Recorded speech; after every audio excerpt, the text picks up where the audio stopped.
ಪರಂ ಶಾಂತಿ Kannada YouTube channel ಪರಂ ಶಾಂತಿ ಬೇಹದ್ ಜ್ಞಾನಕ್ಕೆ ಸ್ವಾಗತ. ಇಂದು ನಾವು ವೈಬ್ರೇಷನ್ ಹೇಗೆ ವಾಯುಮಂಡಲದಲ್ಲಿ ಉಳಿದುಕೊಳ್ಳುತ್ತದೆ ಎನ್ನುವುದನ್ನು ತಿಳಿಯೋಣ. ಬಾಪೂಜಿಯವರು ಹೇಳ್ತಾರೆ, ನೆಗೆಟಿವ್ ಆಗಿರಲಿ ಅಥವಾ ಪಾಸಿಟಿವ್ ಆಗಿರಲಿ, ವೈಬ್ರೇಷನ್ಗಳು ಹೇಗೆ ಸೃಷ್ಟಿಯಾಗುತ್ತವೆ. ನಮ್ಮ ಧರ್ಮಶಾಸ್ತ್ರಗಳಲ್ಲಿಯೂ ಸಹ ಬರೆದಿದ್ದಾರೆ. ನಮ್ಮ ಶಾಸ್ತ್ರಗಳಲ್ಲಿ ದೊಡ್ಡ ದೊಡ್ಡ ಋಷಿ ಮುನಿಗಳು ಅವರು ಸಾವಿರಾರು ವರ್ಷಗಳವರೆಗೆ ತಪಸ್ಸನ್ನು ಮಾಡಿದರು.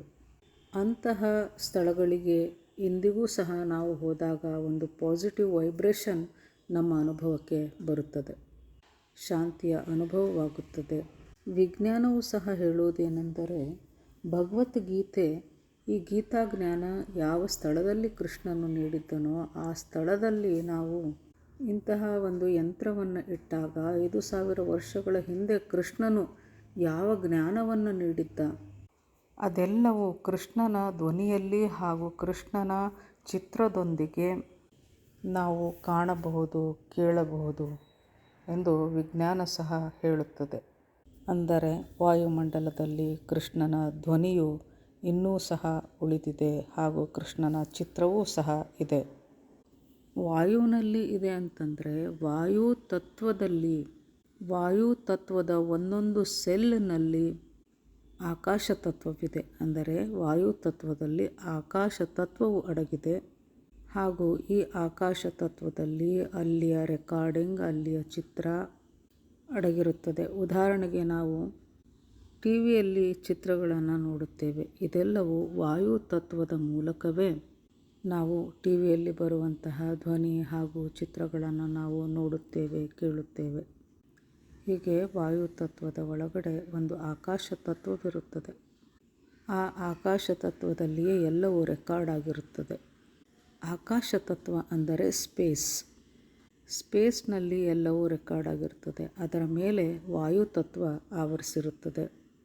ಅನೇಕ ವರ್ಷಗಳ ಹಿಂದೆ ಋಷಿ ಮುನಿಗಳ ಪಾಸಿಟಿವ್ ವೈಬ್ರೇಷನ್ ಹಾಗೂ ಅವರ ಯೋಗ ಶಕ್ತಿ ಏನು ರೆಕಾರ್ಡ್ ಆಗಿರುತ್ತದೆಯೋ ಆ ಎಲ್ಲ ಪಾಸಿಟಿವ್ ವೈಬ್ರೇಷನ್ ಆಕಾಶ ತತ್ವದಲ್ಲಿ ರೆಕಾರ್ಡ್ ಆಗಿರುತ್ತದೆ. ಆ ವಾಯು ತತ್ವದ ಸೆಲ್ಗಳು ಭೂಮಿಯಲ್ಲಿ ಉಳಿದುಕೊಳ್ಳುತ್ತವೆ. ಹೀಗಾಗಿ ನಾವುಗಳು ಅದೆಷ್ಟೇ ವರ್ಷಗಳ ನಂತರ ಅಂತಹ ಸ್ಥಳಕ್ಕೆ ಹೋದಾಗ ನಮಗೆ ಸುಖ ಶಾಂತಿಯ ಅನುಭವವಾಗುತ್ತದೆ. ಇಂತಹ ಒಂದು ಮಷೀನನ್ನು ಕಂಡುಹಿಡಿದಾಗ ಅಂದು ಆ ಧ್ವನಿ ಯಾರದ್ದಾಗಿತ್ತು, ಯಾವ ರೀತಿ ಇದೆ, ಅವರ ಚಿತ್ರವೇನಾಗಿತ್ತು, ಅದೆಲ್ಲವೂ ಅವರ ಧ್ವನಿಯೊಂದಿಗೆ ಅವರ ಚಿತ್ರದೊಂದಿಗೆ ನಮಗೆ ಇಮರ್ಜ್ ಆಗಲು ಸಾಧ್ಯವಿದೆ. ಇದರಿಂದ ಕೃಷ್ಣನು ಇದ್ದ ಹಾಗೂ ಮಹಾಭಾರತ ಇದು ಈ ಭೂಮಿಯ ಮೇಲೆ ನಡೆದಿತ್ತು ಎನ್ನುವಂಥ ಸಾಕ್ಷ್ಯಗಳು ನಮಗೆ ಸಿಗುತ್ತವೆ.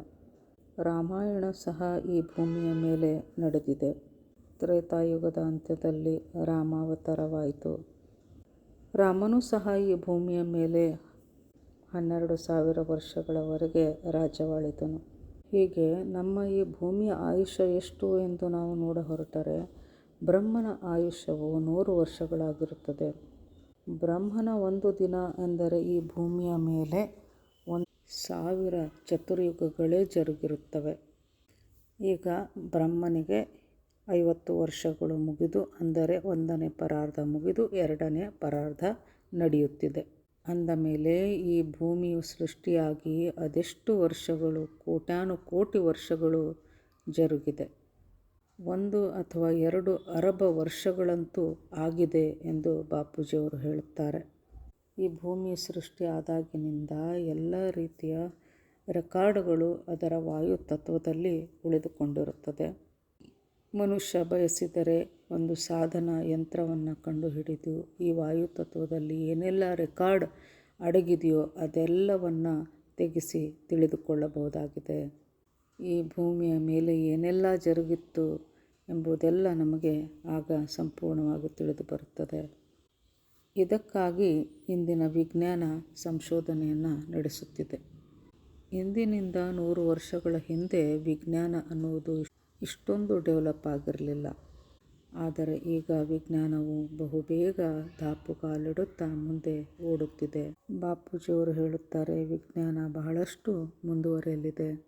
ಸೃಷ್ಟಿಯು ಅನಂತವಾಗಿದೆ. ಈ ವಿಶಾಲ ಸೃಷ್ಟಿಯಲ್ಲಿ ನಮ್ಮ ಭೂಮಿ ಏನೇನೂ ಅಲ್ಲ, ಒಂದು ಸಣ್ಣ ಸಾಸಿವೆ ಕಾಳಿನಷ್ಟು ಇದರ ಅಸ್ತಿತ್ವ ಇದೆ. ಇದೆಲ್ಲವನ್ನು ತಿಳಿದುಕೊಳ್ಳಿ, ಅರ್ಥ ಮಾಡಿಕೊಳ್ಳಿ ಎನ್ನುತ್ತಾರೆ ಬಾಪೂಜಿಯವರು. ವಾಯುತತ್ವದಲ್ಲಿ ಬಹಳಷ್ಟು ಶಕ್ತಿ ಇದೆ. ಒಂದು ಹೈಡ್ರೋಜನನ್ನೇ ನೀವು ತೆಗೆದುಕೊಂಡು ನೋಡಿ, ಅದು ಹೀಲಿಯಂನಲ್ಲಿ ಪರಿವರ್ತನೆ ಆಗುತ್ತದೆ.